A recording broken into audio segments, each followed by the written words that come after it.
السلام علیکم ورحمۃ اللہ وبرکاتہ۔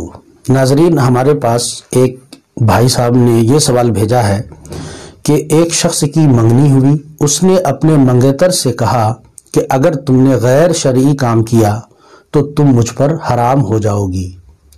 اس لڑکی نے غیر شرعی کام کر لیا تو کیا اس لڑکی سے اس کا نکاح درست ہوگا یا نہیں؟ ناظرین، اس کا جواب عرض کرنے سے پہلے میں ایک بات بتانا ضروری سمجھتا ہوں، اور وہ یہ ہے کہ آج کل رشتہ داری کی بات مکمل ہوتے ہی بلا روک ٹوک کے لڑکا اور لڑکی بات چیت اور گھومنا پھرنا شروع کر دیتے ہیں، حالانکہ شریعت میں اس کی کوئی گنجائش نہیں ہے۔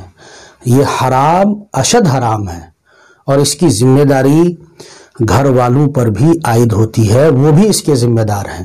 اس لیے ضروری ہے کہ اس پر سختی کے ساتھ توجہ دی جائے اور اس سے روکا جائے۔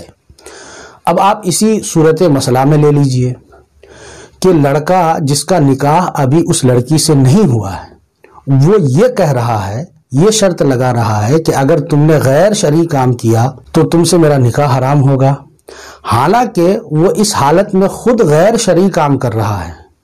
بتائیے، خود غیر شرعی کام کرنے پر مجبور کر رہا ہے اور غیر شرعی کام کرنے سے روک رہا ہے۔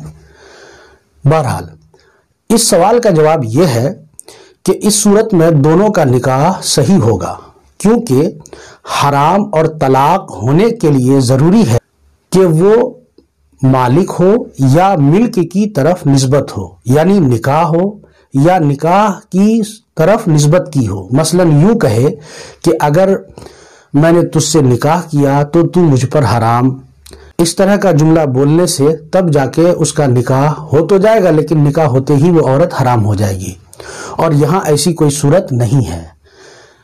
ہدایہ کے اندر موجود ہے، صاحب ہدایہ فرماتے ہیں کہ لا تصح اضافت الطلاق الا ان یکون الحالف مالکا او یضیفہ الی ملکین، یعنی طلاق کی نسبت کرنا صحیح نہیں ہے مگر یہ کہ وہ انسان طلاق کا مالک ہو یا ایسی چیز کی طرف نسبت کرے جس سے ملکیت حاصل ہوتی ہو۔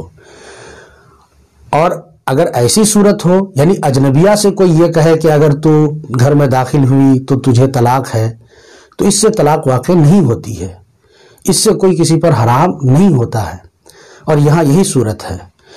لہذا اس لڑکا اور اس لڑکی کا نکاح ہو جائے گا اور وہ نکاح باقی رہے گا، طلاق واقع نہیں ہوگی۔ السلام علیکم ورحمۃ اللہ وبرکاتہ۔